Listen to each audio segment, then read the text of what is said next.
La première fois, en fait, j'ai vu ce tableau, j'ai pensé tout de suite aux mots d'Henri Michaud qui disait « Que de froideur il faut pour peindre un portrait ».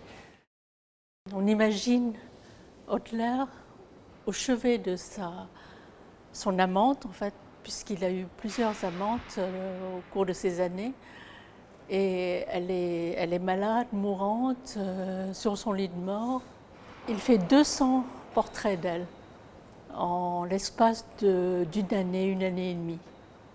Ferdinand Hodler, en fait, a eu plusieurs amantes dans sa vie. Augustine Dupin, Valentine Godet d'Arel, une femme qu'il a fini par épouser, qui s'appelait Berthe. Il les a peintes au moment où elles sont éclatantes de beauté. La maladie rôde. Il guette le moment et là, il se met à faire le portrait de ses amantes.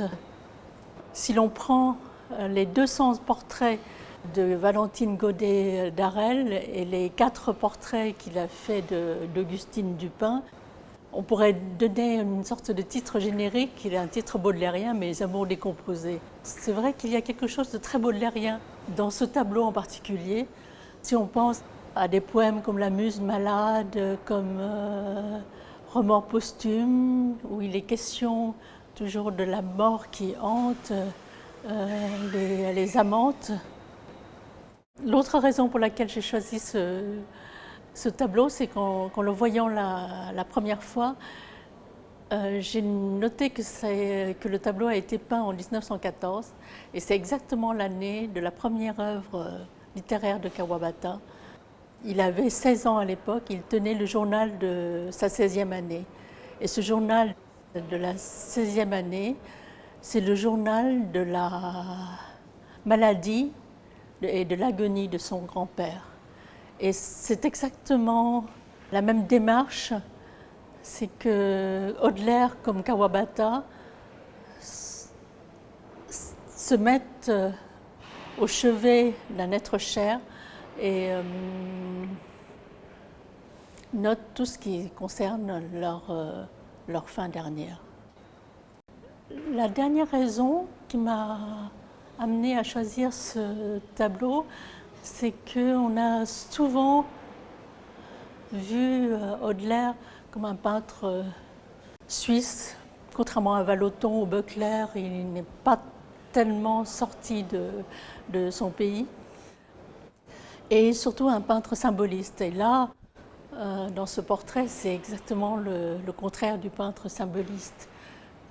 Ça correspondait à ce qu'il disait, qu'il n'est ni allégoriste, ni symboliste, ni danseur de cordes, mais qu'il ne fait que peindre ce qu'il voit. La vérité, c'est ce qu'il voit.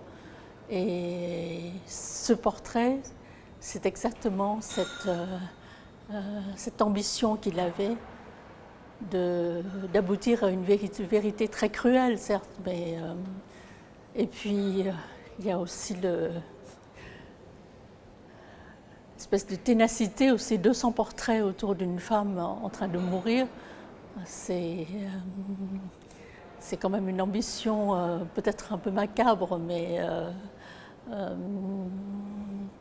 une ambition très grande et avec beaucoup de persévérance.